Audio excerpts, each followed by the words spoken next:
All right, so let's do some math. Let's say they just brought in 250 more National Guard units. About what is that's more.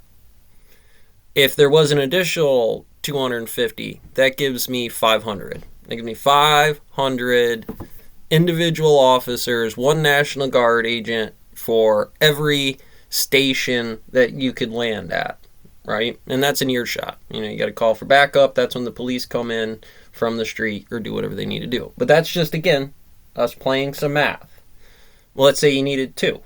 Well, that's what it is. And again, what did we look at inside of that situation? What did we see that is mathematically not correct here?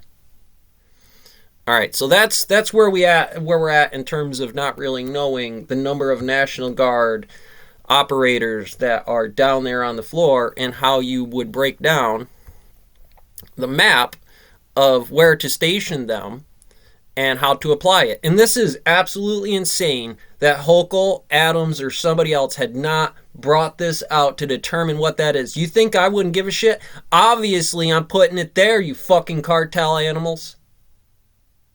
Maybe it would be important to explain that to the people in the area so they can be more aware of what the fuck was going down from this map.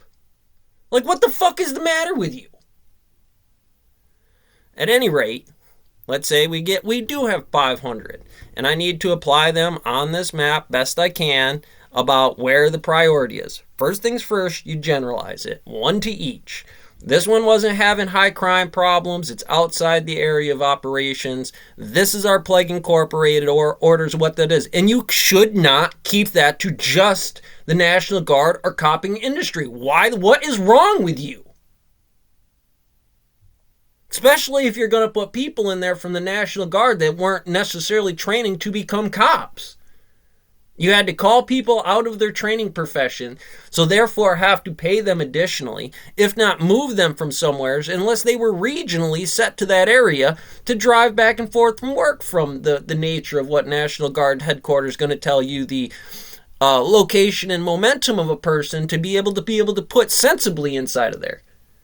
And at that point in time, the National Guard standard here would be relative to its own standards of defense comparatively to another state that can't necessarily do those things while we have other problems going on. Now, I'm not going to undersell the fact that you have a couple of people lit in fire down there on the street.